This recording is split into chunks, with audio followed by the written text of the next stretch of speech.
de la Comisión del Bicentenario y más de la Facultad de Ciencias Sociales. Quiero darles la bienvenida a esta conversación en torno al tema Discriminación y Nación, Agendas de Futuro, para la cual contamos con la presencia de Tarsila Rivera Sea, activista indígena y fundadora de Chirapa.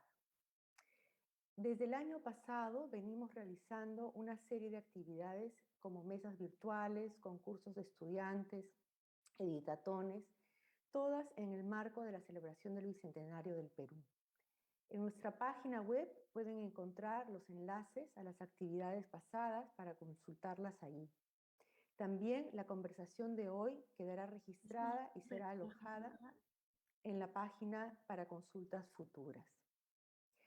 Esta conversación, esta segunda conversación, es parte del ciclo de conversaciones tituladas Conversaciones en el Bicentenario, Fundamentos de la Nación, Agenda Social y Escenarios de Futuro. Esta es una iniciativa que hemos empezado este año y su objetivo es dialogar en un modo más informal con personalidades de la academia, la política, el arte y la cultura para reflexionar sobre el Perú y los 200 años de República a través de las biografías y trayectorias profesionales y públicas de nuestros y nuestras invitadas. Quiero dar la bienvenida a Tarsila Rivera en nombre de la Comisión del Bicentenario y más. Muchas gracias por su interés y su tiempo para conversar con nosotros. Según lo programado para la conversación de hoy, debería acompañarnos la doctora Narda Enríquez. Lamentablemente, por razones de fuerza mayor, ella no puede estar presente y me ha pedido que la disculpe con todos los que nos acompañan esta noche. Sin embargo, y tratando de innovar un poco, apoyadas en las posibilidades que nos brinda la tecnología para organizar encuentros en formato remoto, fue posible grabar previamente una charla entre Narda y Tarsila, con la cual vamos a dar inicio a esta segunda conversación. Luego de ver juntos esta primera parte del diálogo, tendré el gusto de continuar la conversación con Tarsila. El público que nos acompaña también podrá escribir sus comentarios o reacciones que transmitiremos a nuestra invitada para ampliar el intercambio. Pero antes de empezar con el video de la conversación entre Narda y Tarsila, permítanme presentarla brevemente. Tarsila Rivera es una activista quechua nacida en Ayacucho, Perú, y una de las defensoras de los derechos de los pueblos y mujeres indígenas más reconocida en el país y en el mundo. Rivera Sea es presidenta de Chirapa, el Centro de Culturas Indígenas del Perú, una organización sin fines de lucro que fundó en 1986, con el fin de promover la afirmación de la identidad cultural y la formación de mujeres y jóvenes indígenas líderes en el país.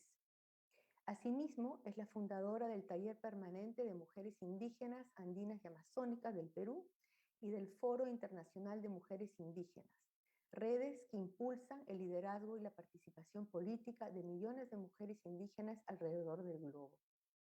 En la actualidad, también se ha desempeñado como presidenta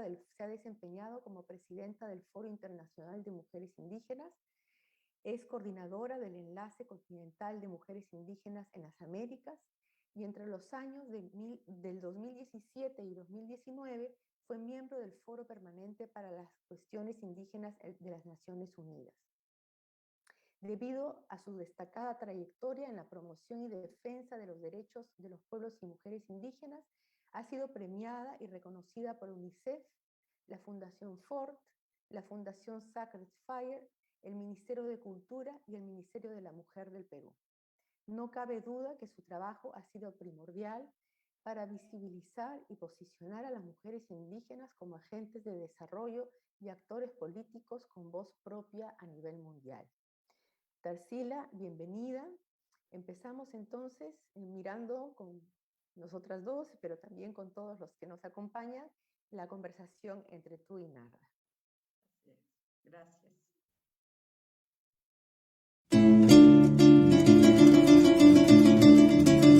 A lo largo de 35 años, la labor editorial de Chirapac ha sido constante.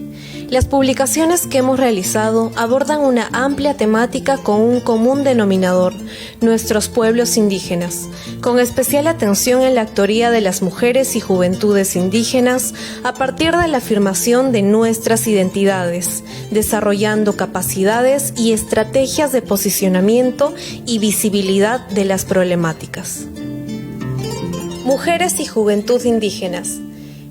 El posicionamiento de las mujeres y jóvenes indígenas en los espacios de toma de decisión política a nivel nacional e internacional es clave para el avance en el reconocimiento de derechos. Nuestras publicaciones recogen sus procesos organizativos, propuestas al Estado y la comunidad internacional. Abarcan temas sobre las violencias, participación política y salud sexual y reproductiva. Racismo y discriminación. La afirmación de las identidades es fundamental en el fortalecimiento del movimiento indígena. Sin embargo, el racismo y la discriminación racial son problemas estructurales que las afectan, por lo cual precisan ser conocidas en sus múltiples manifestaciones. Nuestros contenidos brindan elementos teóricos y prácticos para comprender la problemática del racismo en nuestro país. Soberanía alimentaria.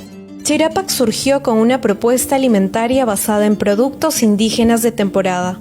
En los últimos años nos hemos orientado a la investigación de los alimentos propios de las comunidades y cómo a partir de estos se pueden construir dietas saludables y nutritivas para las diferentes etapas de la vida. Las publicaciones realizadas abarcan guías de nutrición para diferentes pueblos indígenas que son de utilidad para la población en general. Comunicación indígena. La construcción de una voz e imagen propia es clave en la afirmación de nuestra identidad indígena. Venimos construyendo nuestra propia estética y lenguaje fílmico. Asimismo, la producción radial nos ha permitido recoger y difundir las voces de los diferentes pueblos y comunidades. Nuestras publicaciones abordan la sistematización de experiencias en producción audiovisual y radial como parte del derecho a la comunicación. Cambio climático. La problemática del cambio climático afecta la vida y producción en las comunidades. Asimismo, los pueblos indígenas vienen participando en los diferentes procesos de incidencia en las cumbres sobre el clima. Chirapac cuenta con diferentes publicaciones referidas al impacto del cambio climático en las comunidades, así como los diferentes escenarios en los cuales se discute las políticas sobre el clima. Artes y oralidad. Las artes indígenas son la expresión viva de nuestros conocimientos y sistemas de vida, y un medio de socialización para las nuevas generaciones. Los materiales publicados abordan la elaboración de tintes naturales, la escultura y pintura, así como las tradiciones orales de diferentes pueblos. Pueblos y culturas. La diversidad de nuestros pueblos indígenas se traducen en diversas problemáticas y agendas de derechos que requieren ser investigadas para generar evidencias. La producción editorial abarca investigaciones, reportes y guías para el fortalecimiento de las organizaciones y liderazgos de mujeres y jóvenes indígenas, en temáticas que van desde gobierno hasta cambio climático. Esperamos que estas publicaciones sean de utilidad para las nuevas generaciones de estudiantes e investigadores de ciencias sociales.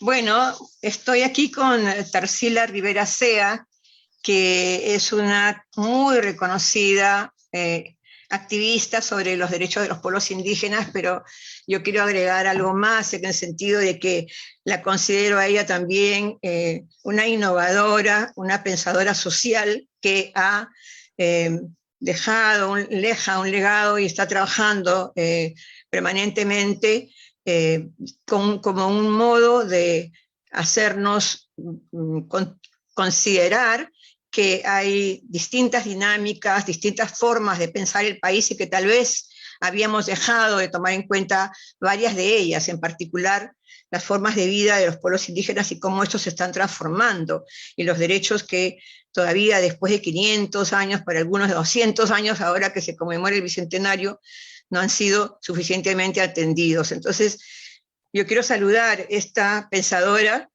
que como activista y como profesional viene contribuyendo a cerrar esta brecha. Nos falta mucho, sin duda, pero me alegra mucho que además, siendo mujer y habiendo pasado por una vida llena de desafíos, podamos encontrarnos ahora, Tarsila, en este diálogo, en esta conversación que iniciamos, que seguramente va a tener muchas otras sesiones. Va a haber una conversación con Gisela Canepa, las dos somos partes de la Universidad Católica y de la Comisión del Bicentenario y más en la Facultad de Ciencias Sociales, y le llamamos Bicentenario y más porque consideramos que no es solamente pensar en los 200 años, sino que hay que pensar cómo se ha construido esta nación. Y me parece que tú eres parte de ese camino que se está haciendo todavía, porque tenemos una nación que no se ha reconocido, ¿no? Y que, de cierto modo, tú nos ayudas en esa tarea. Entonces, solamente saludar y agradecerte de nuevo para comenzar este diálogo. Si tú tienes también, como es una conversación que de alguna manera también es generacional, Tarsila, porque me acuerdo que nos hemos encontrado mucho más jóvenes hace 20 o 30 años en algunos foros, en algunas mesas, dialogando ocasionalmente, no tan sistemáticamente como hubiéramos tal vez podido o querido, pero eso es un gran placer saber que hay una generación de mujeres que ha hecho camino y ha abierto brecha y está innovando como tú. Así que también me siento gratificada por ser parte de esa misma generación, aunque yo creo que tú eres más joven que yo, pero de todas maneras te considero que eres parte de esa generación que tiene este compromiso con el país y compromiso social. Tres cosas que yo quisiera conversar ahora, pero comenzamos por donde te parezca más conveniente. Es un poco los hitos que han marcado tu vida, ¿no? ¿Qué hechos, qué acontecimientos han marcado tu vida? Yo he escuchado hermosos videos que circulan en la web que tienes, te han hecho entrevistas en otros momentos, en que narras de manera muy testimonial y muy franca, muy honesta, todas las etapas de tu vida. Y yo quisiera que algunas de ellas, por lo menos lo que tiene que ver con tus estudios, lo que tiene que ver con tu trabajo profesional, y con tus inicios, tanto haber nacido en Ayacucho y haber visto la trayectoria de guerra, las vicisitudes, entonces cómo todo eso marca tu experiencia y tu vida, o cualquier otro elemento que tú consideres necesario señalar. Luego entraremos a los hitos que a nivel internacional y a nivel nacional, digamos, marcan lo que pasa con los derechos de los pueblos indígenas, porque ese reconocimiento muchas veces es más internacional que nacional, ¿ya? Y uno sigue viviendo ese desafío de lo que hemos denominado a esta sesión, ¿no? Como muchas discriminaciones, ¿no? Hay discriminaciones múltiples y una nación, entonces una nación en formación, qué agendas pendientes, qué agendas urgentes tenemos. Eso sería el segundo punto, bastante amplio, pero esperamos a abordar algunos de esos elementos. Entonces, Tarsila, comenzamos por los hitos de tu vida, por los momentos claves que tú consideras han marcado tu vida y tu trayectoria para tomar las decisiones que has ido tomando a lo largo de este camino que todavía continúas, ¿no? Bueno, muchísimas gracias por esta oportunidad, doctora Narda, para conversar y conocernos un poquito más y reflexionar sobre algunos aspectos que todavía son pendientes en nuestro medio, ¿no? Como el reconocer cabalmente la composición de los sectores socioculturales de nuestro país, porque hemos vivido todo muy teniendo en cuenta desde la capital, desde una lengua y una cultura hegemónica, ¿no? Los hitos de mi vida, yo he tratado de dividir por etapas, ¿no? Tengo de 1 a 10 años en la comunidad, luego de 10 a 20 años aprendiendo a nadar en una piscina sin agua y a contracorriente en la ciudad, y luego de 21 hasta los 32, más o menos, y de los 32 después hacia los 42, tengo clarito esto de 42 porque es la primera vez que en público pude decir que yo era quechohablante. Y luego ya haberme articulado en el movimiento indio en ese tiempo, en los 80, me marcó y me señaló el camino que después del 80 seguí, ¿no? Más, digamos, más comprometida, más sostenidamente. Eso en general, y hay diferentes etapas en las que los hechos mismos han marcado la vida de uno, ¿no? A mí me preguntaban siempre, ¿qué hizo que tú hagas lo que haces habiendo nacido en ese lugar que parece el poto del mundo? Yo le decía, no es el poto del mundo, es la cima del mundo, porque está, Ajá. claro, está a más de 3.200, ¿no? Y un lugar maravilloso. Y entonces, creo que hay algo que tiene que ver con los genes de uno, ¿no? Yo vengo de una región que es quechua chanca, y mis actitudes son más de chanca que de inca. Entonces, desde pequeña empecé a protestar por algunas cosas y me marcó esto que siempre lo señalo desde la comunidad y que tiene que ver ahora con lo que uno hace a lo largo de la vida, ¿no? Es que yo soy mestiza racialmente, diríamos, aunque estamos ya diciendo que la raza no existe. Crítica sobre la raza, sí. Sí, digamos mestiza en el sentido de que vengo por parte de línea paterna, son blancos, y por línea materna totalmente indio, ¿no? Entonces, la abuela, por ejemplo, la mamá de papá, doña Serafina, era blanca, blanca, de ojos verdes o azules, que ya no recuerdo, con el sombrero, nunca salió de la comunidad, una mujer quechua total, monolingüe, pero ¿de dónde le salía que me ofendía diciendo, la nieta del indio Santosea tenías que ser, me decía? Y yo trataba de entender por qué me dice la nieta del indio Santosea, pero claro, eso me dolía porque me quería decir que no era parte de su familia.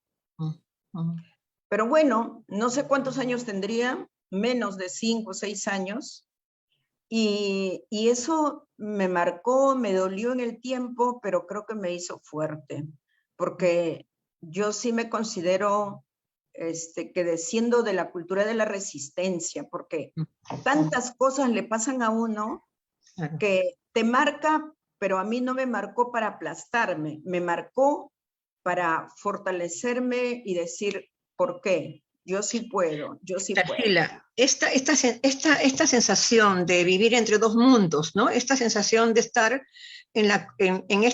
llevar dentro de ti la vivencia de la comunidad y de tu abuela, con todas esas contradicciones que acabas de decir, y a la vez estar en una escuela, aprender a escribir en castellano, esta sensación que también hablaba Arguedas, de alguna manera, esta disociación del zorro de arriba y el zorro de abajo, ¿tú la viviste como algo que estabas entre dos mundos, o no, o resolviste tú misma en tu vida y en tu historia esta tensión, o no?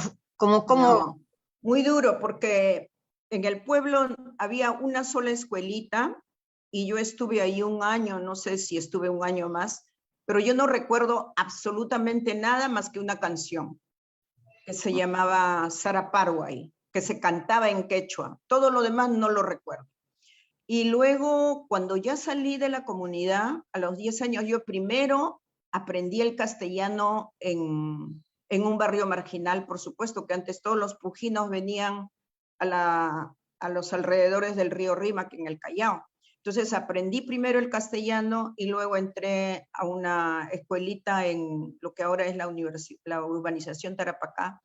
Y sí, o sea, no, el hecho de tener el cabello largo y lacio ¿por qué tenía que ser visto de mala manera? Bueno, era motivo de burla.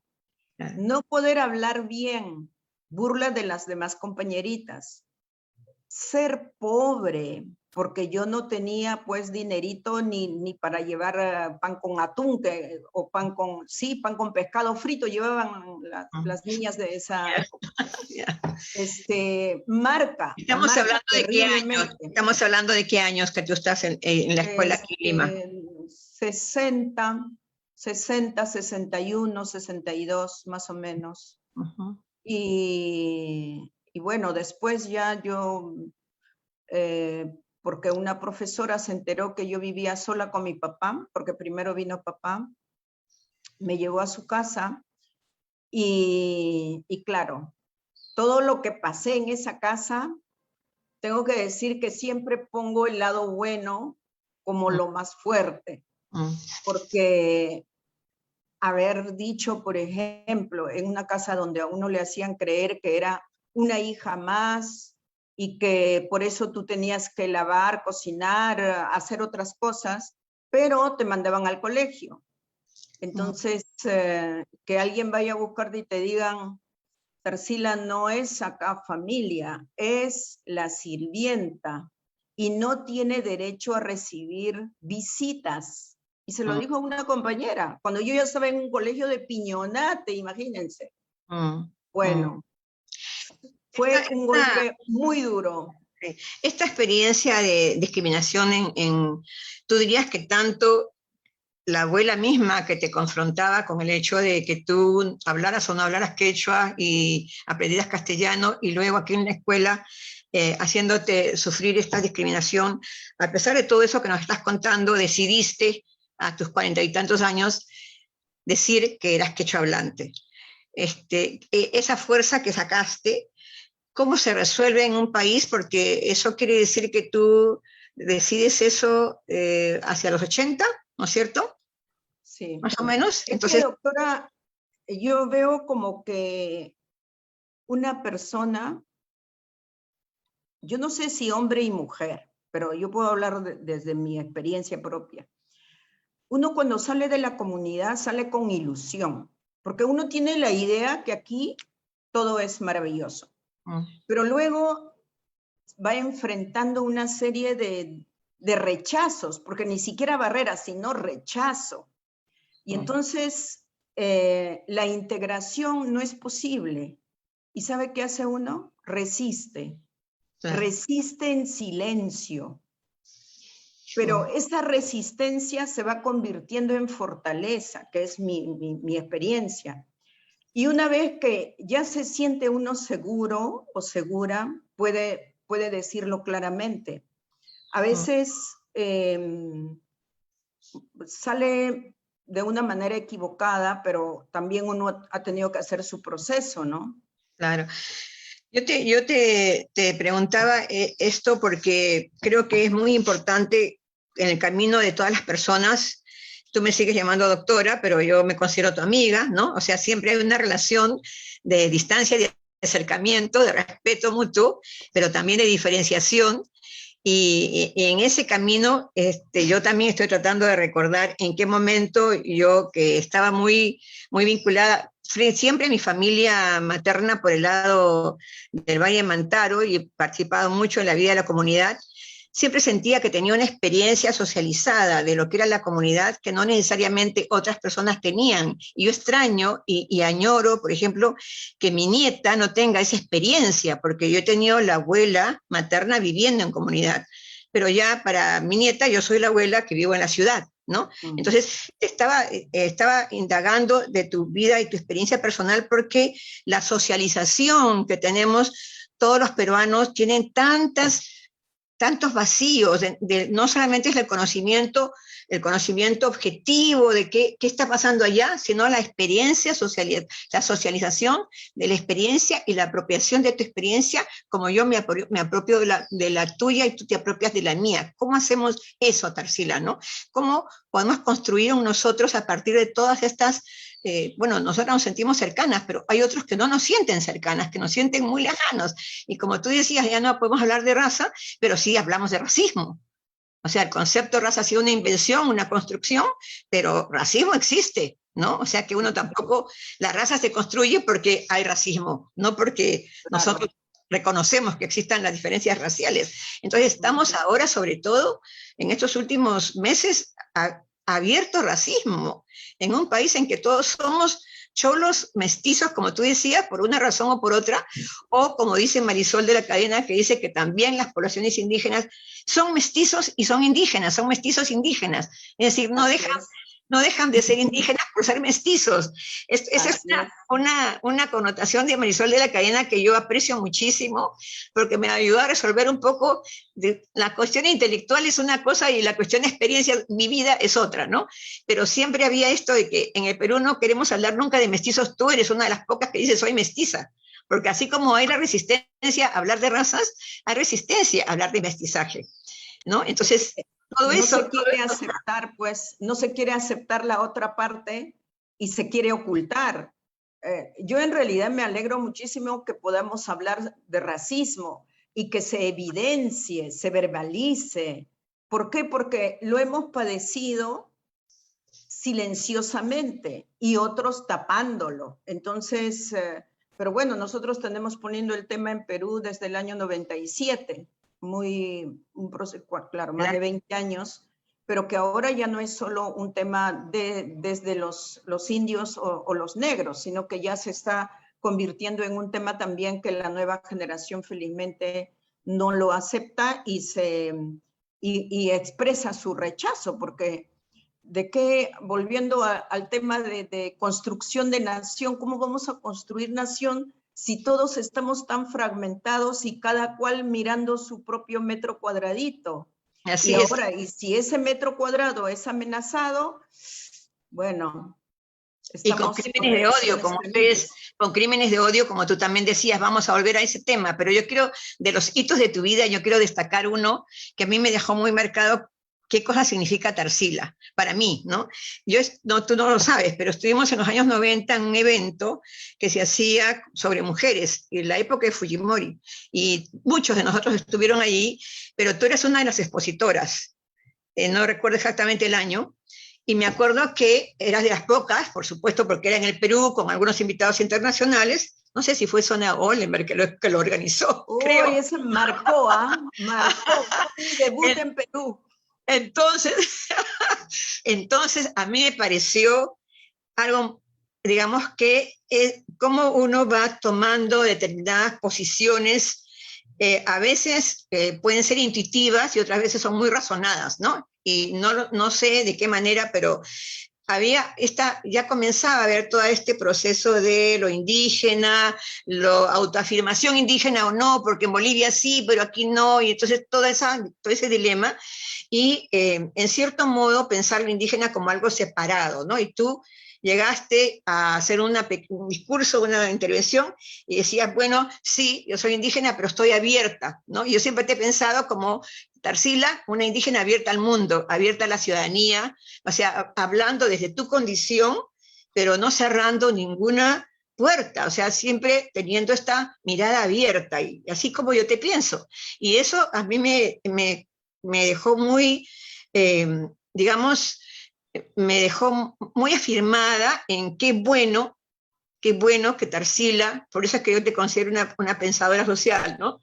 Qué bueno que Tarsila pueda no solamente sentir, sino expresar una narrativa, un discurso sobre sí misma que pueda proyectarse, que no sea yo me reivindico como indígena y yo tengo mis derechos y ya, porque cada uno tiene, por supuesto, su particular derecho, pero también tienes que ser parte de este mundo y tienes que ser parte de una nación, ¿no? Entonces, ¿cómo lo hacemos? Y esa apertura tuya me pareció muy saludable. Y estuvimos en otra mesa, que creo que tú organizaste, con dirigentes indígenas que vinieron de varios países, y había una joven nicaragüense, si no me equivoco, que dijo, bueno, sí, yo soy indígena, pero déjenme ser lo que quiero ser, ¿no? La nueva generación. O sea que el ser indígena, ¿qué significa, no? ¿Es apertura o es corporativo? Entiendo que para los pueblos amazónicos haya tenido que ser mucha resistencia y mucha cohesión, porque han sido tan amenazados, ¿no es cierto? Esa condición es distinta. En cambio, para los quechuas, que somos parte todos tenemos algo de ese quechua, ¿no? Tendría que ser distinto.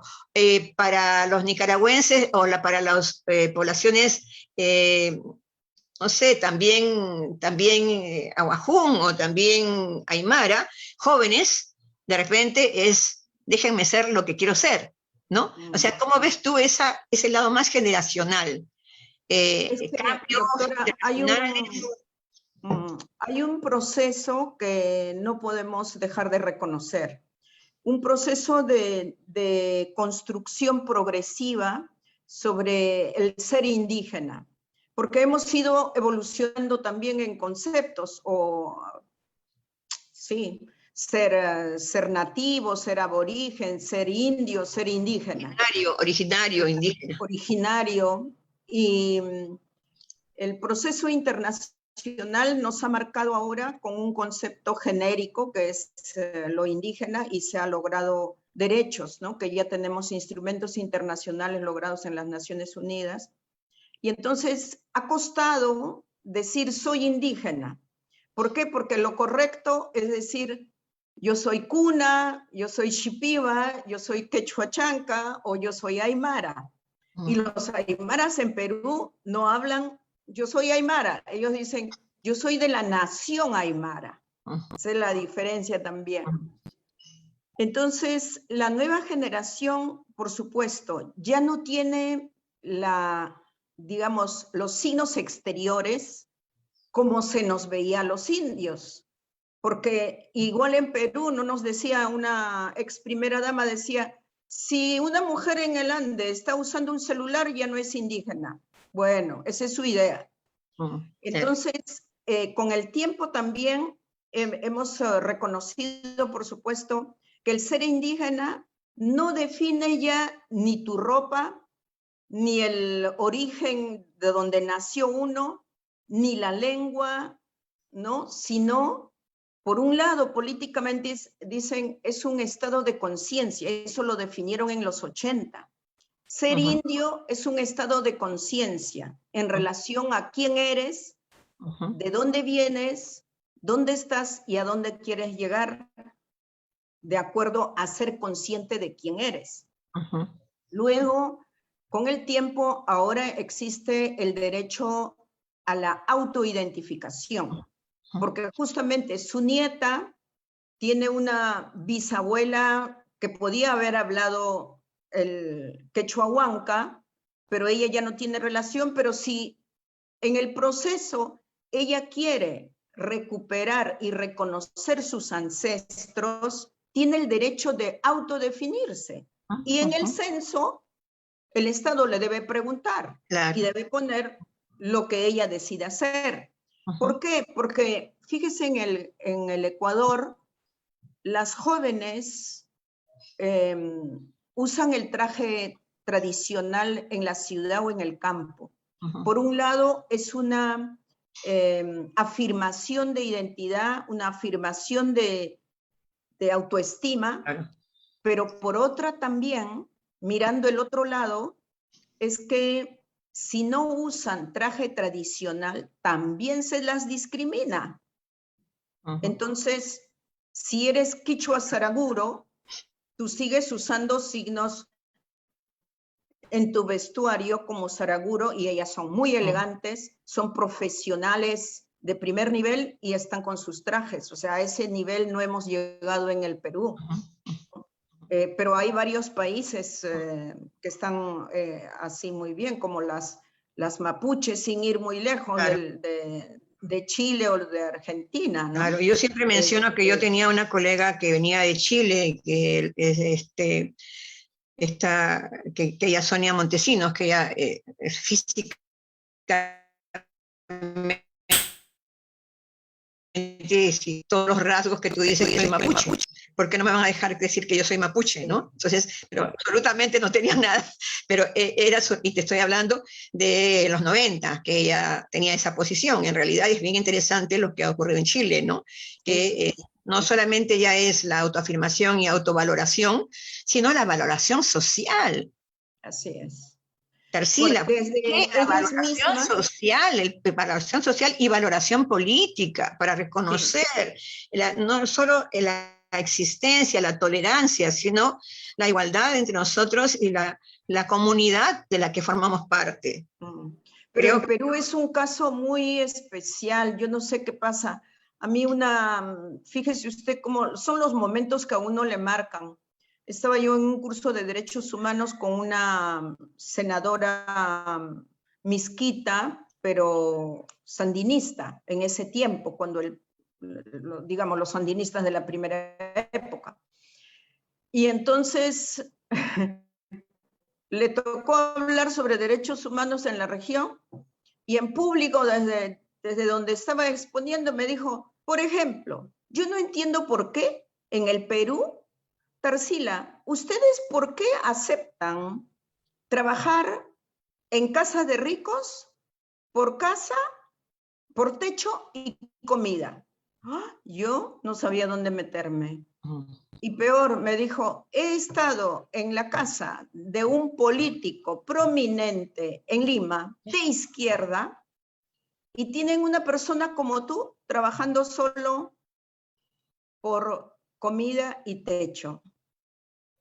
Yo no contesté nada, pero regresé a Lima con esa vergüenza y ese dolor. Y entonces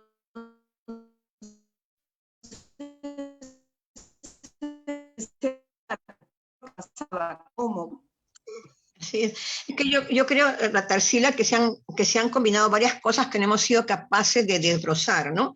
Una es el racismo, que lo hemos negado por mucho tiempo y que ahora es tan desembosado que ya da vergüenza ajena. O sea, yo veo a amigos que no me hubiera imaginado que podían ser racistas y que de pronto les sale el racismo, pero de político, porque una cosa es el racismo interactuando, que ha estado siempre permanente y que no lo hemos querido verbalizar políticamente. Hoy día ese racismo interpersonal entre tú y yo está políticamente en un discurso y en un proyecto que puede ser racista, muy conservador, que me preocupa mucho.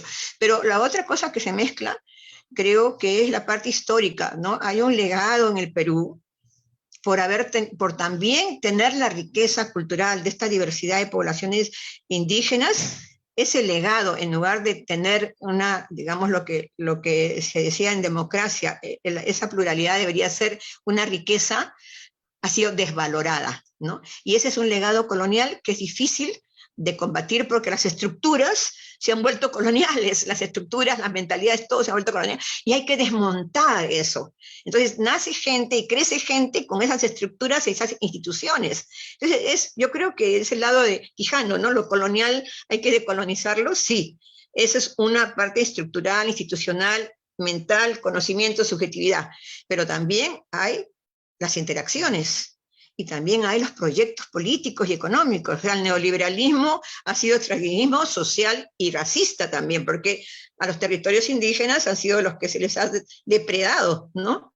O sea, no solamente se ha depredado, digamos, la minería en abstracto, sino la minería en territorios donde están poblaciones indígenas. Entonces, digamos que hay varios lados, ¿no? El legado colonial, la política económica, el poder, digamos, terrateniente, poder del dinero ahora, el poder del dinero asentándose sobre sus privilegios, sometiendo y desvalorizando a los otros, que somos la mayoría, porque en verdad, como tú dices, todos nos deberíamos sentir orgullosos de pertenecer a estas poblaciones y de valorizarlas, y no lo hemos hecho. O sea que sí, en eso yo creo que hay un núcleo muy difícil de desmontar, que tenemos que desmontarlo, Tarsila.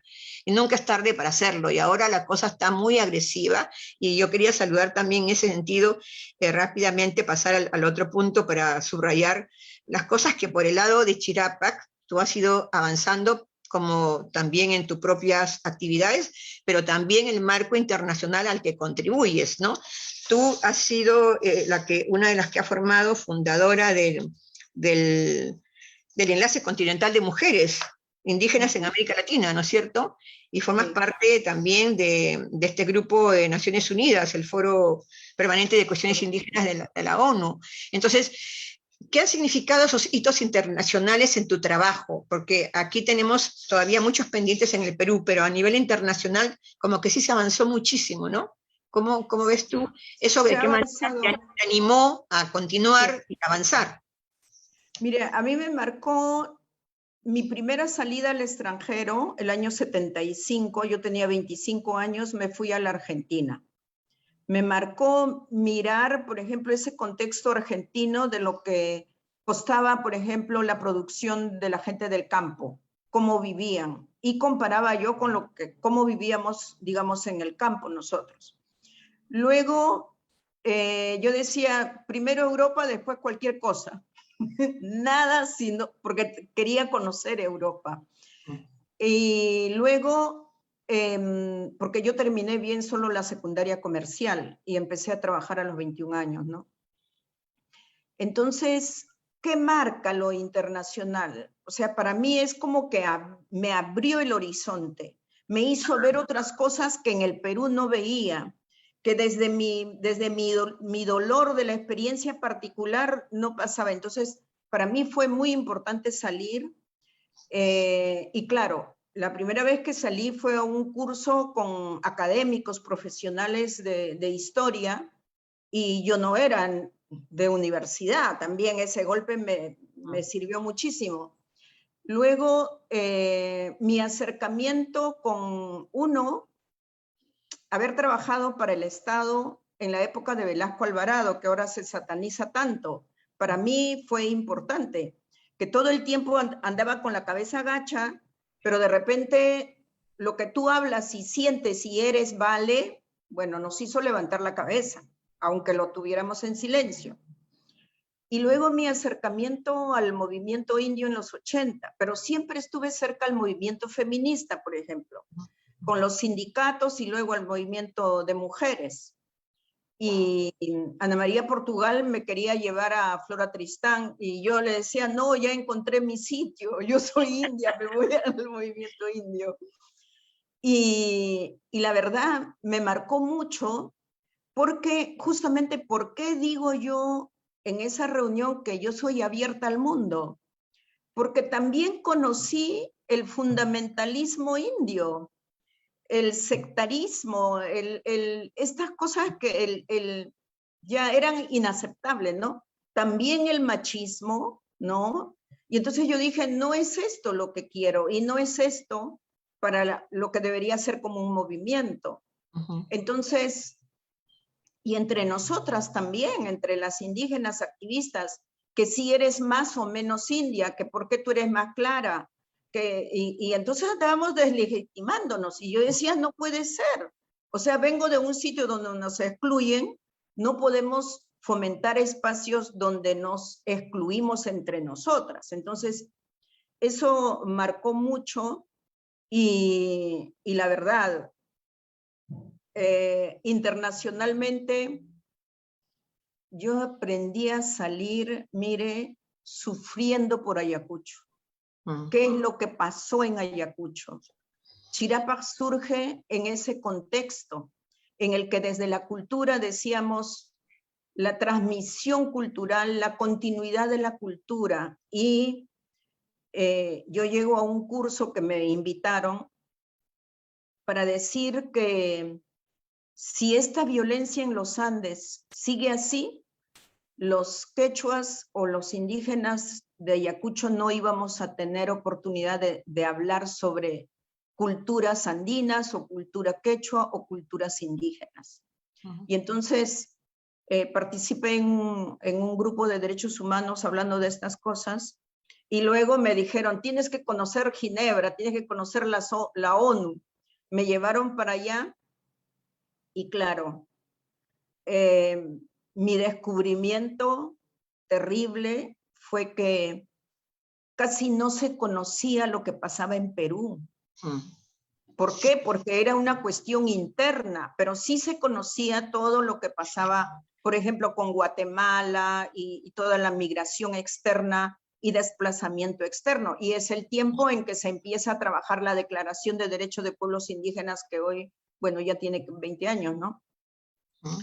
Entonces, marcó también esto, y porque lo internacional a mí me sirvió como escuela, como el lugar donde había un interaprendizaje, y luego mirar la realidad del país y ver qué hacemos, porque fíjese que el 85, sí, llegué a la conferencia sobre la mujer en Nairobi, y donde nos encontramos con Adelinda Díaz, que iba invitada por el grupo de migrantes, que ella es del Sindicato de Trabajadoras del Hogar, pero en Lima nunca nos habíamos visto. Y entonces nos encontramos con algunas mujeres. En Beijing también, ¿no es cierto? También, el 95. Ahí estuvimos, sí. Sí, sí, sí. Y entonces, todos estos espacios han servido para escuchar, reflexionar, aprender, y luego ver cómo le haces en el Perú. Entonces tenemos lo primero que parimos en Perú, aparte de Chirapa, es el taller permanente de mujeres indígenas andinas y amazónicas del Perú, a donde juntamos como un espacio de simplemente reconocernos qué significaba ser indígena, qué significaba ser campesina, nativa, en relación a derechos de mujer, como mujeres.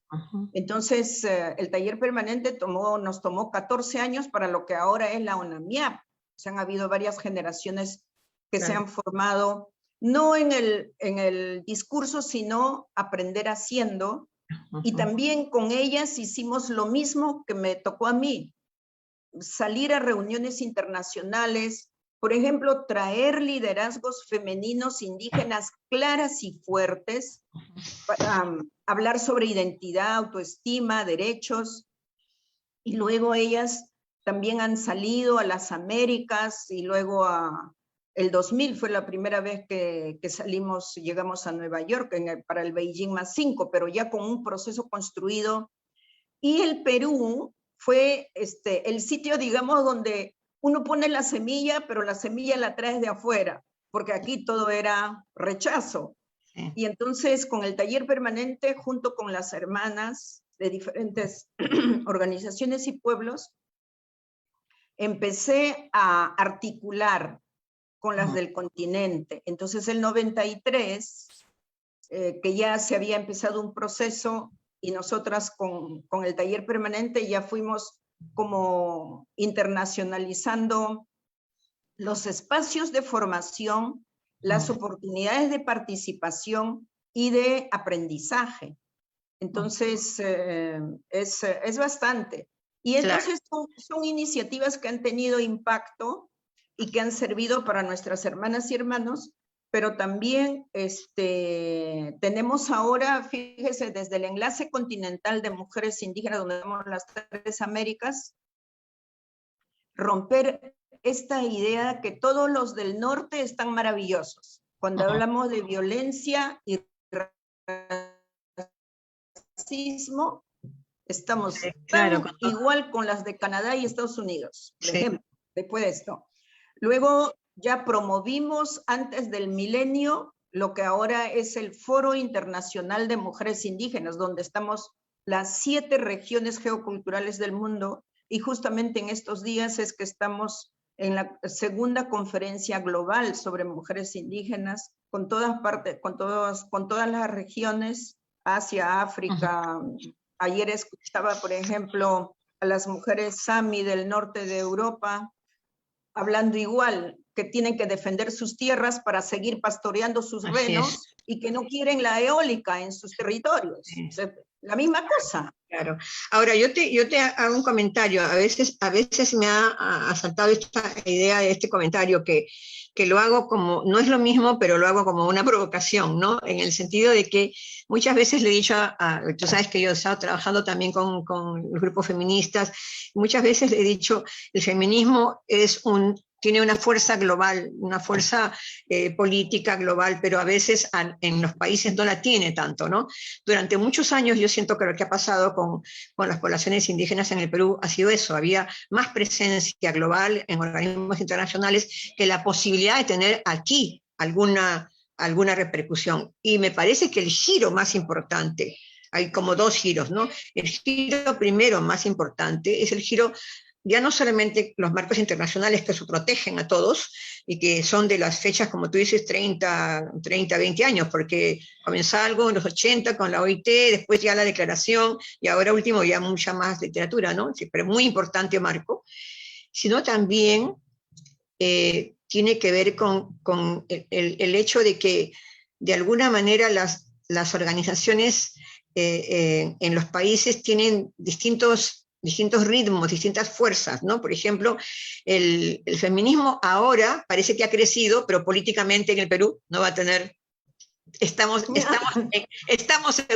en un momento de tensión, de muchos desafíos, con mucha agresión, ¿no? En el caso de los pueblos indígenas, yo veía que el primer momento, como te decía, crucial, ha sido la expansión de las actividades extractivas. Ha tenido que ocurrir que se expandan las actividades extractivas para que haya reconocimiento de los indígenas porque están en su territorio, por razones económicas. Si no hubiera tocado el bolsillo y el dinero, de repente hubieran seguido igual. Hay la guerra se desarrolla en zonas de comunidades y no hay nunca un proyecto de reconstrucción nacional, Tarsila. Es decir, que si no le toca la economía, de repente el peso no hubiera, la repercusión no hubiera sido tanta, o sí. Yo creo que nosotros no nos podemos comparar con otros países, pero sí tenemos que entender cuáles han sido los hitos que han marcado, los momentos que han marcado esos giros, ¿no? Creo que el segundo giro, aunque no es tan visible, tiene que ver con mujeres, dirigencias femeninas y feminismo. No en el sentido del feminismo reivindicación de las particularidades del feminismo como discurso de vanguardia feminista sobre la sexualidad solamente, sino en el sentido de lo que las mujeres representan respecto al cuidado de la naturaleza, respecto al cuidado del cuerpo, respecto al cuidado de la biodiversidad, etc. Pero también respecto de que somos la mitad de las ciudadanas en las comunidades y en el país, ¿no? O sea que por muchas razones, aunque no sea reconocido y aunque no sea visible, mujeres de poblaciones indígenas y mujeres en el feminismo tienen esta composición que ahora nos niegan como espacio, pero que creo que es el segundo gran momento que va a tener que remecer la sociedad para que sea otra sociedad. O sea, sí me parece que necesitamos no solamente otra política, sino también otra sociedad para poder coexistir, ¿no? Entonces, esto te lo digo como qué piensas tú, y de repente ya vamos terminando con eso, esta parte que es una primera parte de una conversación que va a seguir en una segunda después con Gisela Canepa, ¿no? Es que, doctora, nos vamos sumando los sectores históricamente excluidos, como nos llaman ahora en una bolsa, donde estamos indígenas, afrodescendientes, mujeres, y todo el movimiento de las diferencias sexuales, las opciones sexuales, la discapacidad, y no sé, todavía no tiene peso aquí, pero la gente de la tercera edad, ¿no? Que muchas veces está en situación de abandono. Entonces, tienen que venir cambios, pero claro, les choca, les produce inseguridad a los sectores que siempre han tenido la sartén por el mango y han hecho lo que han querido con la sartén. Claro. Entonces, pero aquí también yo vengo reflexionando, digo, la extrema derecha y la derecha o los tradicionales tienen que también autocriticarse porque tanto le aplasta el pescuezo al que no come, que se muere, pues, o reacciona violentamente.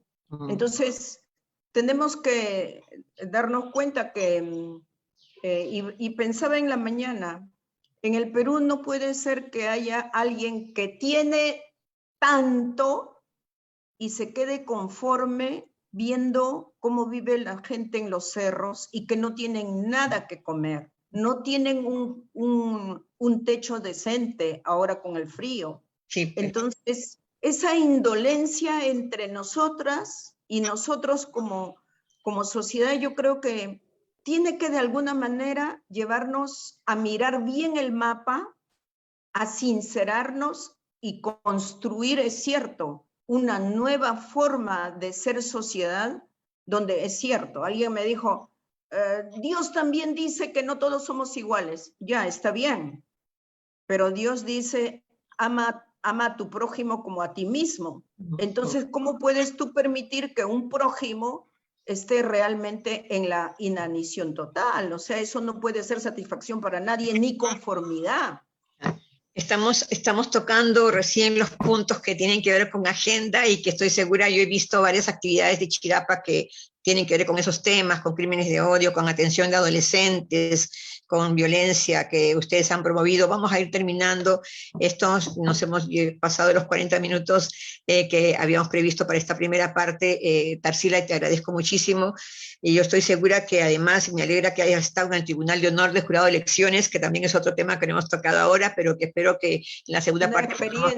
Una experiencia, me parece fundamental que nos comentes en la segunda parte, pero ahora vamos terminando y te agradezco muchísimo y estoy segura que vamos a seguir conversando, pero sobre todo te agradezco no solamente como académica, sino como mujer y feminista y como también parte de esta nación diversa. Como te digo, tengo estos ancestros huancas, el que hayas abierto este camino en pensamiento social sobre poblaciones indígenas en el Perú. Un gran abrazo, Priscila. Sí, muchísimas gracias. Para cerrar esta parte, mi entrada a la sociedad peruana se la debo al embajador de Finlandia, a Mikko Pihala, que me invitó a una reunión y me empezó a presentar a todos los ministros, a todos sus invitados. Muy bien. Terminamos esta parte. Bueno, las oportunidades se presentan y en su propia vida, de repente, pues uno, hay algunas cosas que uno siente, ¿no? Esto me estaba esperando, ¿no? A veces son buenas y a veces son difíciles, ¿no? Por ejemplo, el trabajo en Ayacucho para mí siempre ha sido difícil cuando hemos tenido que ver todo lo que pasó en Ayacucho, pero había que hacer, había que trabajar, había que visibilizar lo que pasó, hay que pensar desde Ayacucho, desde Cusco, desde Lima también, desde Los Conos, como tú has dicho. Gracias, Tarsila, y ahora sí cerramos esta primera parte. Un abrazo grande. También, un cariño.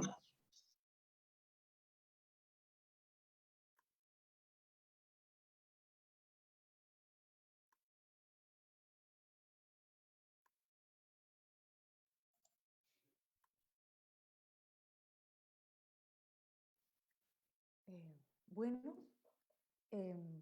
ya podemos continuar entonces ahora con la parte de la conversación que es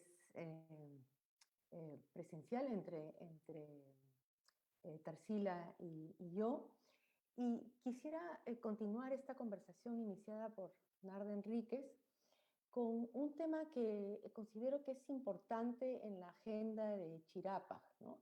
Que tiene que ver con el ámbito de las comunicaciones, la búsqueda de una voz propia, y que justamente se refiere también a este...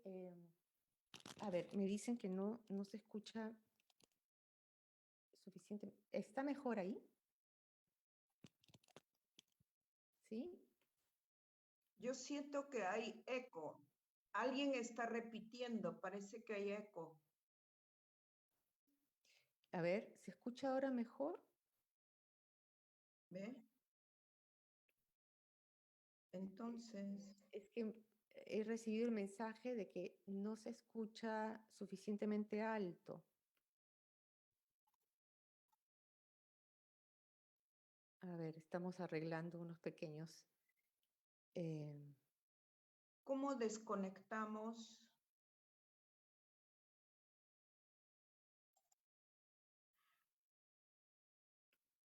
O sea, salir del otro lado. Creo que ese es nuestro problema. Sí, tienen que botarnos del otro lado. No, es que hay que apagar el Facebook que hemos estado escuchando, la grabación. Yo ya apagué la mía, ya salí del Facebook. No sé, Tarsila, si usted todavía tiene su Facebook abierto. A ver, voy a cerrar.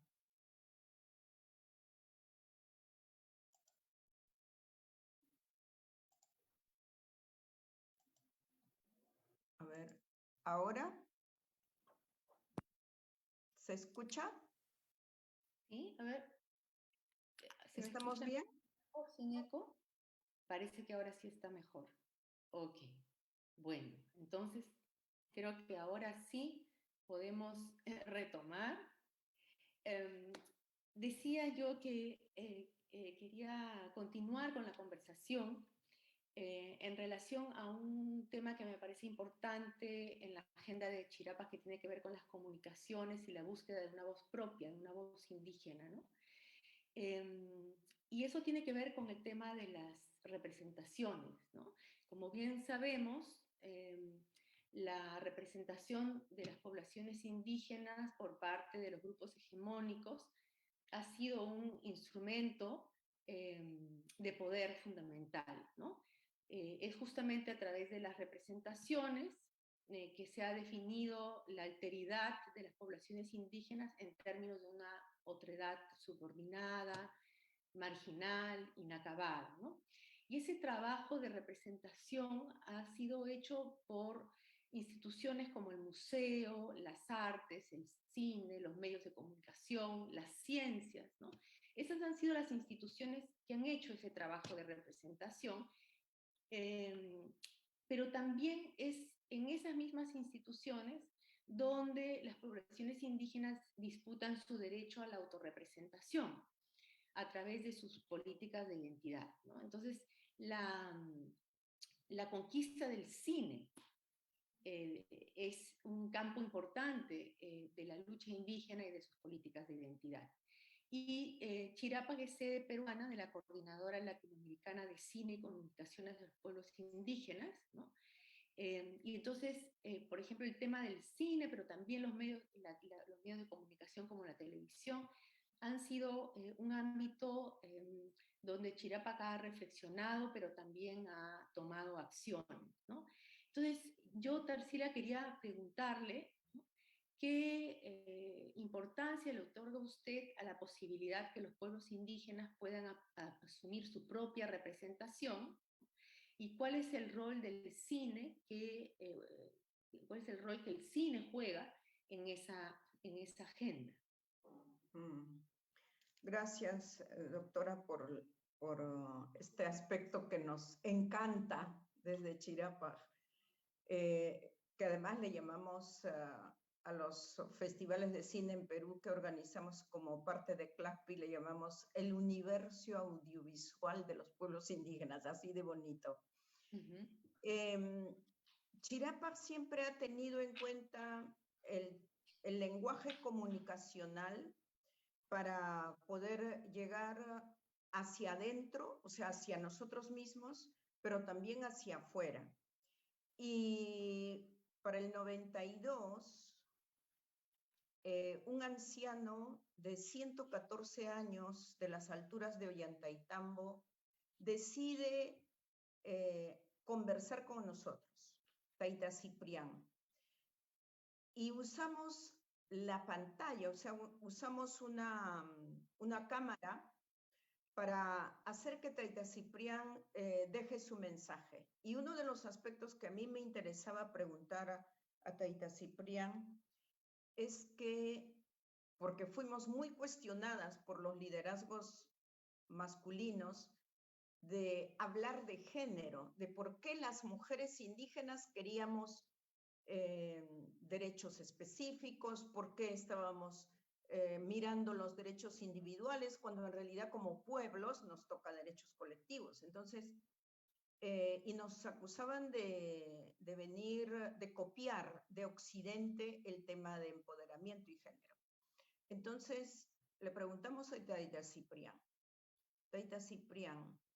¿qué significa y cómo es la relación de usted con su pareja? Y Taita Ciprián nos dio todo un concepto a través de la pantalla de lo que significa las relaciones de género en su concepto, en su práctica. Entonces, nosotros recuperamos ese conocimiento a través de la pantalla, y que además tenía él una forma de actuar maravilloso, porque se ponía a caminar en la comunidad, miraba y decía, filmen, digan, aquí, aquí, allá. Entonces, ese primer trabajo que lo hicimos muy artesanalmente, pero con participación de Rosa Montalvo, que siempre le llamo yo Mujer 3 en 1, y por eso entró a Chirapa, pasamos el documental o el corto en mi pueblo, en la comunidad, donde no había nada más que un generador. Pusimos algo y todo el mundo viendo a Tayta Ciprián vestido a su modo, hablando en quechua. Y entonces la reacción de la gente que veía a Tayta Ciprián en la gran pantalla era maravillosa, porque sabe que todos comentaban en quechua. Entonces también nosotros podemos estar ahí. Entonces también nosotros podemos hablar. ¿Y cómo se hace? ¿Y cómo se usa? Con esta única experiencia llegamos a ser parte de CLACPI. Entonces, pero en ese tiempo nosotros más hacíamos radio, porque para adentro lo más efectivo era la comunicación oral, o sea, reconociendo que la mayoría es todavía de lengua oral y no escribiente. Y entonces descubrimos que la imagen era muy efectivo y lo incorporamos. Pasó el tiempo y nosotros siempre incidimos en CLACPI a partir de la necesidad de tener intervenciones apropiadas, teniendo en cuenta el contexto de las comunidades. Entonces,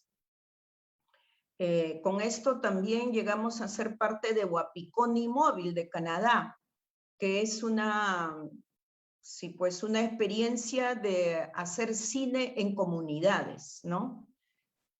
Y como Wapikoni articulamos con Chirapa y replicamos esto en alianza en las comunidades. Es aprender a usar el audiovisual, las herramientas, aprendiendo a usarlo. Porque lo que hasta ahora hemos producido, por ejemplo, con los cortos maravillosos que fueron ganadores, y ahí tenemos el orgullo de haber entrado con cine audiovisual indígena al Festival de Cine de Lima, ya no recuerdo hace cuántos años, y uno de nuestros cortos fue premiado el corto, maravilloso. Y el que lo produjo en ese proceso de aprendizaje, de aprender a usar la cámara, reflexionar qué cosa es el guión y pensar qué tema quieres mostrar, quiénes van a ser tus actores, ¿no? Y entonces todo esto fue creciendo, y le digo que esto responde simplemente a lo que usted dice, a la necesidad de usar las herramientas que nos brinda la ciencia y la tecnología para la autorrepresentación, o sea, hecho por nosotros mismos, pero sobre todo en el marco del derecho que tenemos a la comunicación de ida y vuelta. Entonces, en este caso, es el audiovisual, la imagen, pero, por ejemplo, la mayoría de cortos sentidos tiene que ver con jóvenes de comunidad que participan en el proceso y sienten la necesidad de poner en la pantalla temas que les afecta directamente. Adolescentes, niñas, mujeres, ¿no? Son varios ya los que tenemos. Y luego somos invitados pues, al Festival de Cine en Montreal o en Toronto, a veces a París, ahora más en la región. Y entonces responde al derecho que tenemos de acceder al uso de la tecnología apropiadamente, pero también representarnos como nosotros decidimos. Y uno de los aspectos que para nosotros está importante, sí. Perdón que te interrumpa, pero esto que acabas de mencionar, ¿no? Representarnos como nosotros queremos, ¿no? Es ese desafío, yo quisiera que podamos profundizar un poquito en ese desafío, porque también se argumenta que el hecho de que uno aprende las tecnologías del cine documental que uno participa de festivales, que se ganan concursos, tiene pues este otro lado o el problema de que uno puede estar tal vez no haciendo una autorrepresentación en los términos que uno desea, sino atendiendo a un lenguaje que viene de fuera, a una demanda que es de fuera, ¿no? Entonces, ¿cuál es su opinión con respecto a esa tensión que se genera en el cine, en la producción documental indígena, ¿no? Como forma de autorrepresentación que puede entrar en tensión con una suerte de autoexotización? ¿Cómo lo ve usted? No, nuestra discusión a nivel de la región y global es que tenemos ese derecho, es uno. Dos, que si nos equivocamos, nos hemos equivocado nosotros. Y el otro asunto es que justamente no se quiere ya que nos muestren cómo nos ven los otros. Porque mientras los otros dicen que nosotros somos los otros, para nosotros también son los otros. Entonces, toda la producción que hay son de gente no cineasta, ni van a ser cineastas. Hay cineastas, ¿no? Que hacen cine. Por ejemplo, México tiene cineastas indígenas, mujeres cineastas indígenas que abordan temas sentidos para los pueblos o las mujeres indígenas, pero ya desde el arte universal. O sea, consideremos que tenemos derecho a lo que es hoy. O sea, nosotros ya no podemos decir que estamos viviendo como guetos sin ningún elemento que viene de afuera. Ahora el desafío es cómo usar las herramientas que hoy tenemos para no traicionarnos, sino poner en evidencia lo que quisiéramos que se conozca, ¿no? Como los problemas, por ejemplo, de violencia. Una joven aprende a usar la cámara y quiere usar para mandar un mensaje al padre que la abandonó o al padre alcohólico. Nadie le dijo hágalo, pero es ella que decide hacerlo y ella hace el guión y ella lo edita. El cineasta voluntario, por ejemplo, que antes venía por un buen tiempo, lo que hace es acompañarla, ¿no?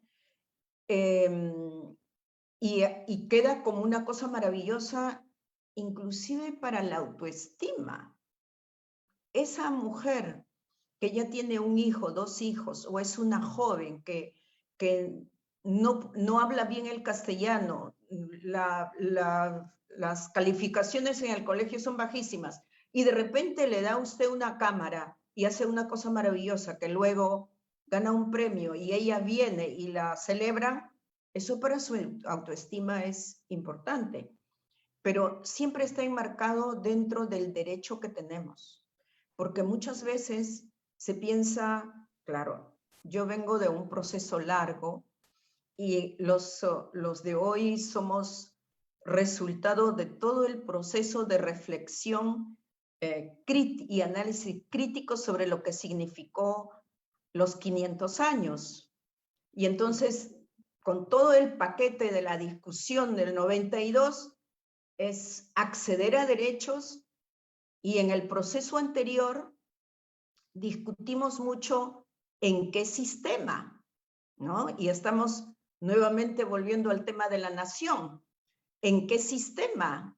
En los 23 años de redacción de la Declaración de Derechos sobre Pueblos Indígenas, la discusión que tomó mucho más tiempo es en relación a quién estamos reclamando derechos.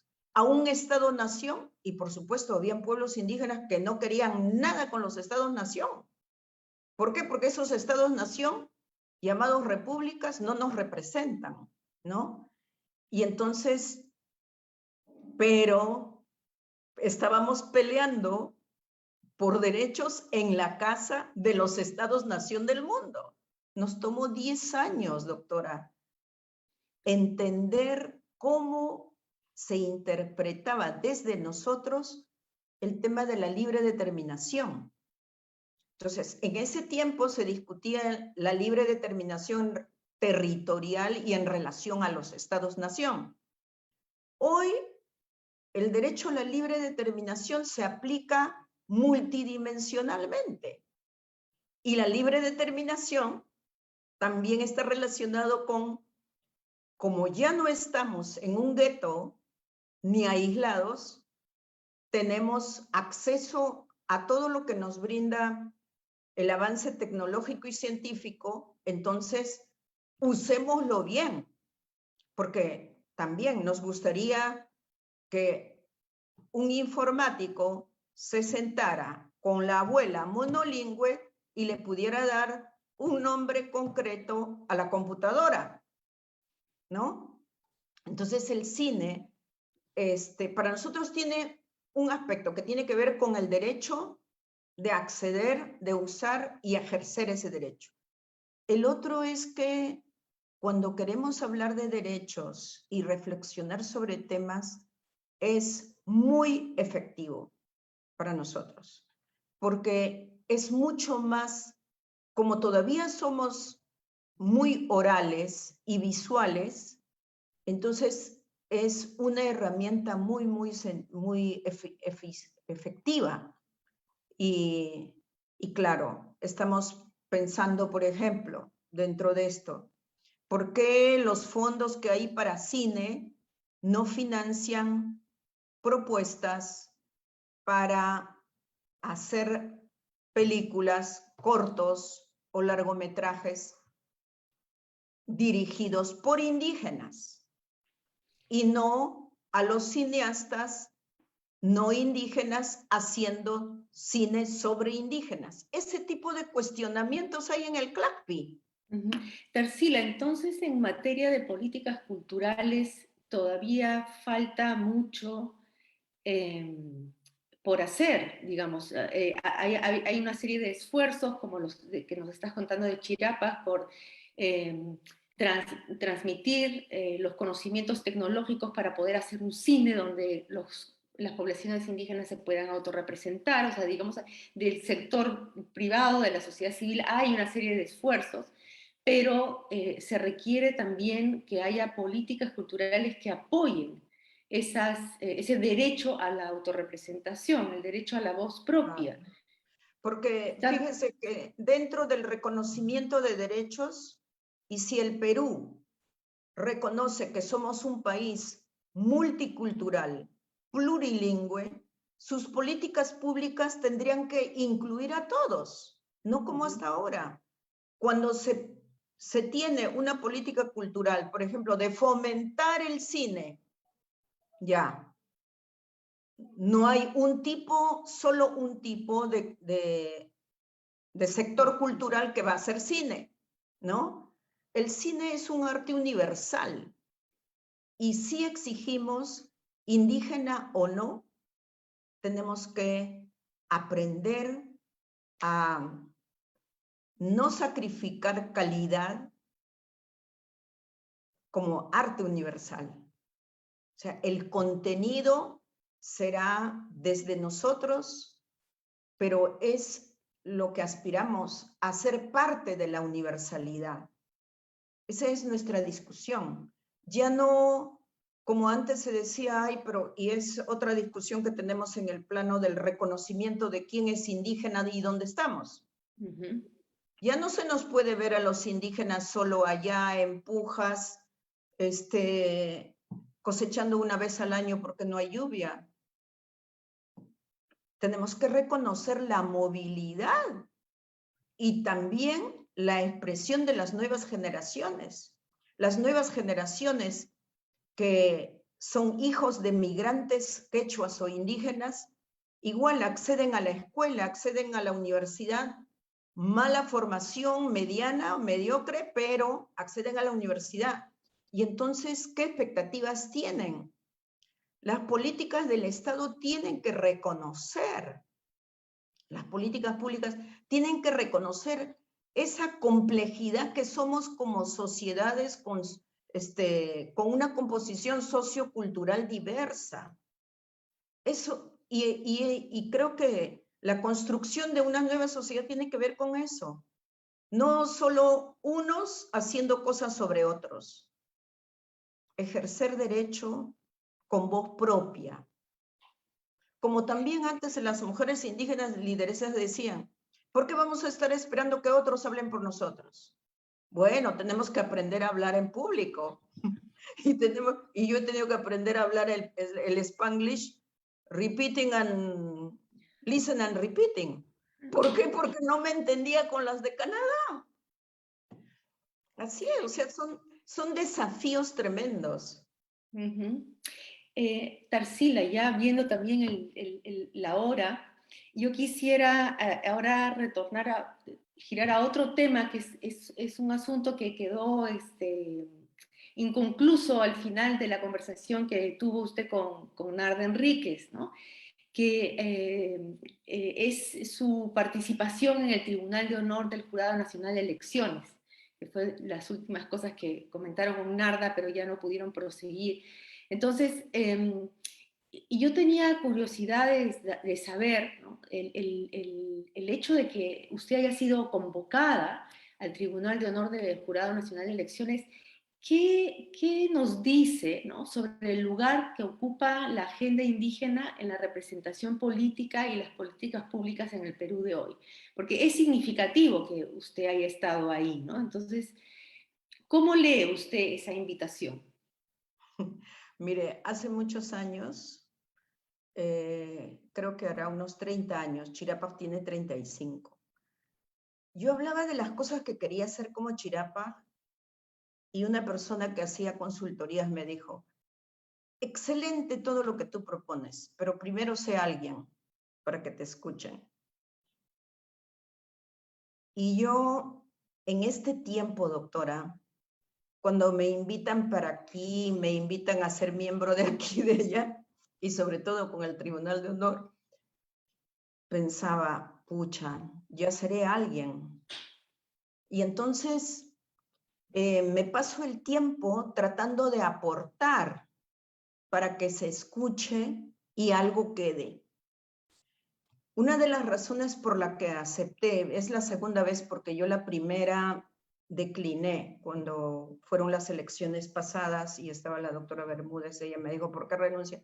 No, le dije, no puedo, pero esta vez lo acepté como un desafío, ¿no? Y claro, yo soy una persona que cree en la democracia, se la creyó en una democracia real y que nosotros como un sector sociocultural del país nos consideramos agenda pendiente y que tenemos que desarrollar esa capacidad también de diálogo y de propuesta en un Estado que todavía no nos reconoce en la práctica, ¿no? Y entonces estar en el Tribunal de Honor para mí fue una gran experiencia porque aprendí mucho y desde mi concepto de democracia, por supuesto, hay muchos vacíos y muchas contradicciones desde lo que existen como normas, como leyes, pero la esperanza era poder decir, bueno, una indígena también opina y también contribuye a esto, ¿no? Entonces, no siempre el país es así, o sea, no podemos decir que todo está perfecto. Mucho estamos hablando del gobierno actual y cada vez nos damos más cuenta que nos falta mucho lo que nos dijo Paulina Arpasi, la primera parlamentaria aymara que tuvo el Estado, que es Paulina Arpasi, la aymara en el gobierno de Toledo. Y ella nos dijo, si nosotros queremos ser gobierno, si nosotras queremos ir al Parlamento, tenemos que prepararnos. Entonces, hay que estar preparados. Por ejemplo, yo, doctora, considero que los indígenas o no, tenemos que estar bien preparados para gobernar un país que es justamente esta complejidad.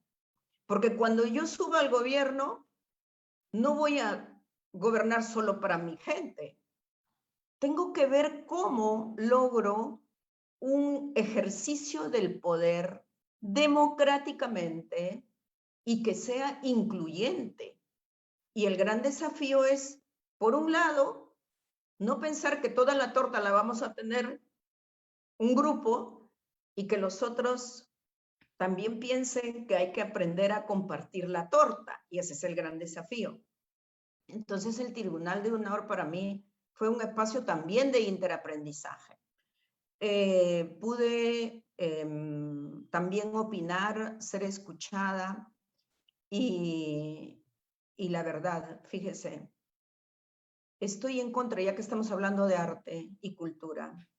Me parece totalmente cuestionable que se use el arte para manipular a la gente con fines particulares o partidarios. Por ejemplo, eso no me parece correcto. Segundo, instrumentalizar el deporte, que es para todos y de todos, con fines particulares y, claro, partidarios. Tercero, la música o el canto. Estaba yo con Susana Vaca, le decía, el arte y la cultura están por encima de todo, le decía yo. No puede ser que una música, un canto que pertenece ya al pueblo, se lo apropie un grupo. Eso es manipulación. Entonces, el cuarto para mí es la religión, la fe. ¿Cómo se puede recurrir a usar la fe con fines partidarios, políticos y de mala manera? Yo le enviaré, ya que usted hace audiovisuales, un video que recibí, que para mí fue lo peor. Usando lengua nuestra, personas, espacio geográfico, concepción de lo que significa en la cultura el mirarse los ojos para decir que un candidato es un diablo, no me parece correcto. Y la cuestión de la ética. Son 5 aspectos para mí. La ética no es propiedad de nadie, ni de un color ni de otro. La ética, porque uno puede ser una persona de derecha, pero se maneja con ética, discute con ética, sostiene sus planteamientos. En estas elecciones hemos visto de todo. Esos 5 aspectos los puse yo en mi testimonio personal, porque hemos hecho también los comentarios cada cual.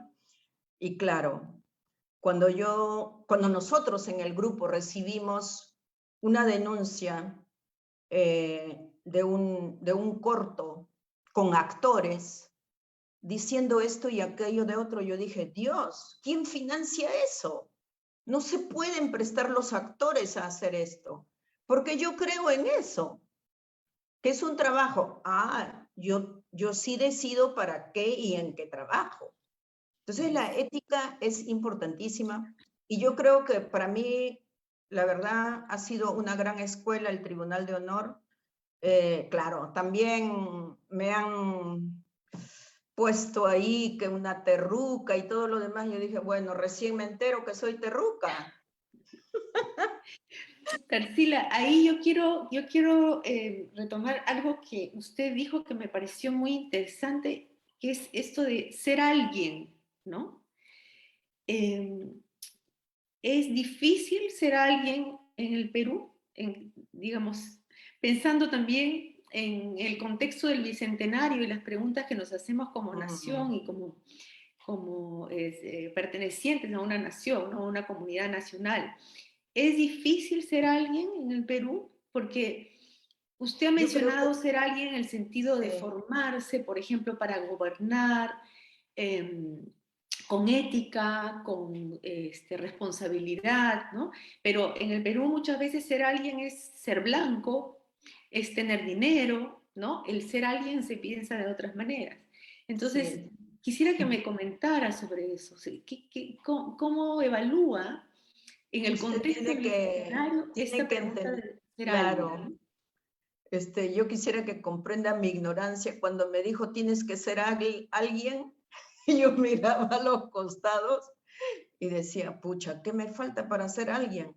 ¿Por qué? Porque yo vengo de una cultura donde, o sea, en la cultura quechua tradicional, no hay ninguno que es nadie, Ujú. porque el pequeño es el Uchuyruna, Hatunruna, Taquias Jawarmi, o sea, tenemos etapas, ¿no? Cuando un niño es pequeño y fuerte, claro, todas estas cosas, o sea, nadie dice este no es nadie. Y el nadie es alguien que no tiene familia, no tiene pueblo, no tiene nada, es el, digamos, la vergüenza de la comunidad por algo, ¿no? Pero entonces yo me fui a preguntar a personas como usted, a ver, explíqueme por qué me han dicho esto. Y entonces, claro, me explicaron, pero después dije, claro, para ser alguien tengo que ser de un sector a quien escuchan. O sea, ¿quiénes son los legítimos en el Perú? Ujú, ujú, Ahí, por ahí empezamos. O sea, no ser alguien era como ser una persona no legítima, no válida. Mi voz no era escuchada. No es válido lo que yo propongo porque no soy alguien. Entonces, ¿qué hace falta para ser alguien? Por eso es que somos una sociedad fragmentada, porque tenemos un sector que dice que todos estos no somos nadie, no valemos, lo nuestro no vale, ¿no? Y y estamos resistiendo y estamos exigiendo el derecho de decir sí valemos y sí somos alguienes. Cuando las mujeres indígenas en sus intervenciones dicen, ¿por qué yo tengo que estar escuchando a otra persona hablando de mí? Yo quiero hablar, yo misma quiero hablar. Bueno, vaya a hablar, ¿no? Entonces, pero es un derecho que cada vez más estamos haciéndolo consciente, porque también el otro problema es que cuando se nos margina o se nos menosprecia por no ser alguien, a veces nos la creemos. Y entonces, porque tenemos la autoestima dañada, porque el sistema de opresión tan fuerte ha hecho que uno crea que no. Pasan tantos años, hay personas que durante 40, 50 años recién descubren unas habilidades maravillosas y dicen, ¿cómo no me di cuenta antes que yo podía hacer esto? Y me estoy dando cuenta recién ahora. Y es resultado de esa cadena de opresión en la que uno, porque en simple yo a mi gente le digo, tanto nos dicen, no vales, no vales, no vales, y vas agachando, agachando la cabeza y te la crees. Y encima viene la iglesia y te dice, hay señores y hay los que no son. Nos fregamos. Entonces hay mucho que cambiar, doctora.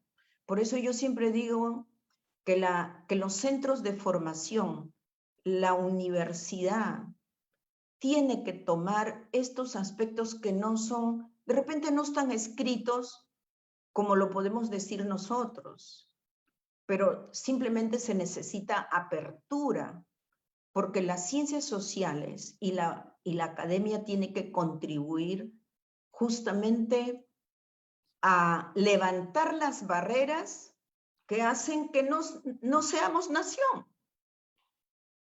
O sea, ¿quién es el peruano? Cuando uno dice, ¿y quién es el peruano? Uy, diferentes tipos de peruanos, ¿no? O porque muchas veces también en el extranjero, cuando va una blanca, no creen que es peruano. porque piensan que todos son, ¿no? O que cuando viene alguien y ve las calles de Lima y todos somos de rasgos andinos o indígenas y no estamos en el poder, nos dicen, oye, pero ustedes, ¿qué pasa? ¿Qué cantidad de población del país es? ¿Cómo eligen? ¿Cómo votan? Y ahí viene el otro problema. ¿Con qué formación y podría decir concepto de lo que es el derecho de elegir a un gobernante?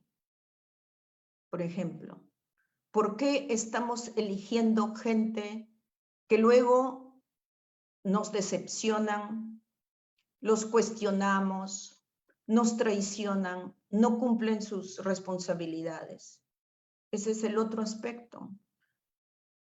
Porque yo puedo como tal, ¿no? En la época de la violencia tan terrible, también por mi ignorancia, hablaba en sitios públicos de la propuesta nuestra y alguien me ataca y dice, tú con tu propuesta culturalista estás desviando tal. Y entonces digo, no, yo creo que mi gente y nuestra gente necesita la oportunidad para que decida, así como tú has decidido hacer lo que haces, y que decida lo que yo he decidido hacer por mi pueblo. ¿Qué necesitamos? No podemos esperar 40, 50 años.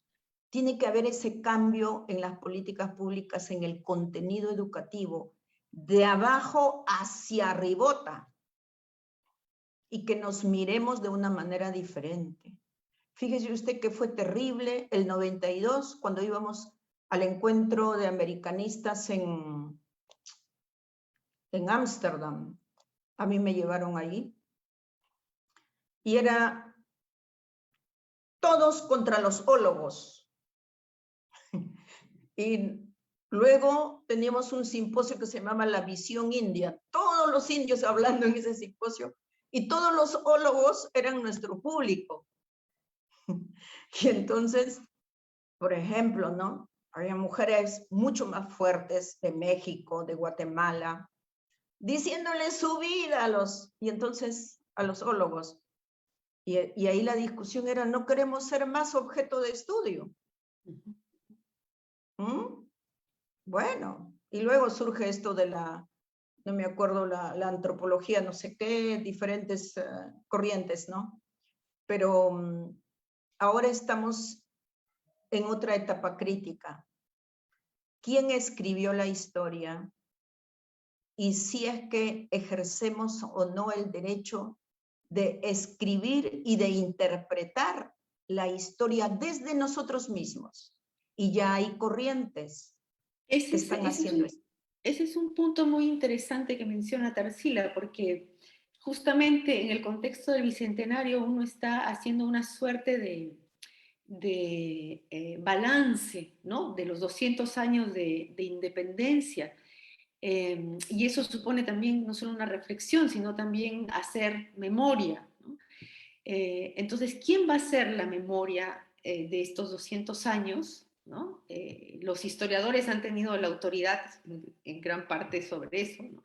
Pero obviamente esa historia que se hace es una historia que está muchas veces centralista, ¿no? El propio proceso de independencia está pensado de manera muy centralista.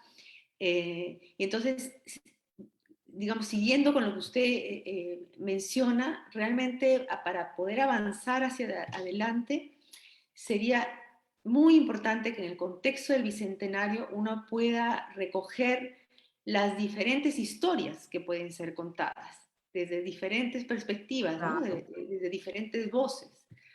Entonces, y respetar esas diferencias, porque ahora es que como que una vaca sagrada dice eso y nadie más puede decir lo contrario o tener una alternativa. Eso no es bueno, ni entre no indígenas e indígenas.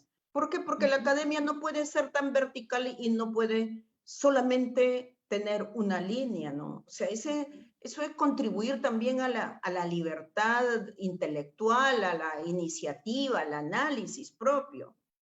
Hay mucho que hacer, pues, y mucho que conversar, pero para eso se necesita también, de parte de nosotros, un nivel de esto que le llamo yo al movimiento, le digo, cuando hablo con Roger Rumril, me dice, pero el movimiento, le digo, mira, el movimiento tiene que hacer esto, y uno de ellos es aprender a dialogar.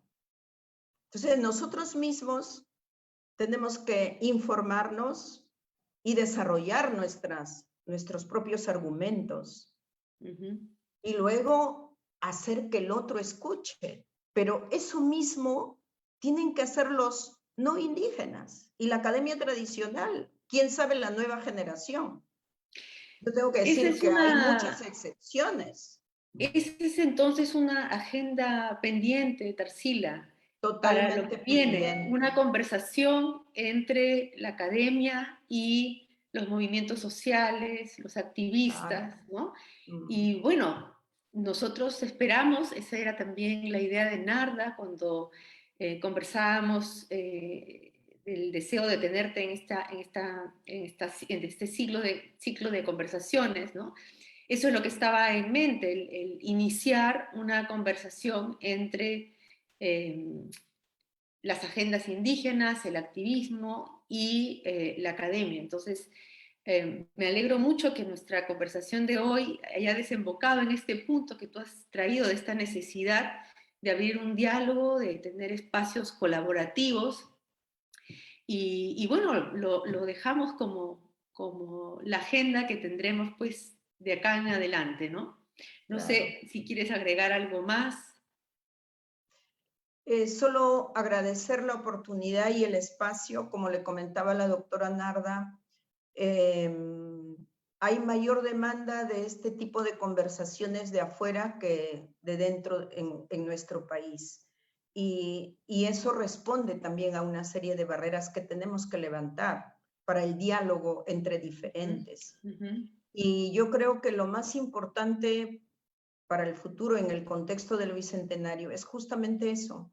Si tenemos un sector, aunque sea pequeño, que hace autocrítica y es crítica con el sistema que no nos une, ¿no es cierto?, que nos fragmenta, vamos a ir avanzando, porque tampoco va a ser que de un día a otro todos nos vamos a amar y darnos besos, no es real. Tenemos que construir esos espacios de diálogo, pero también de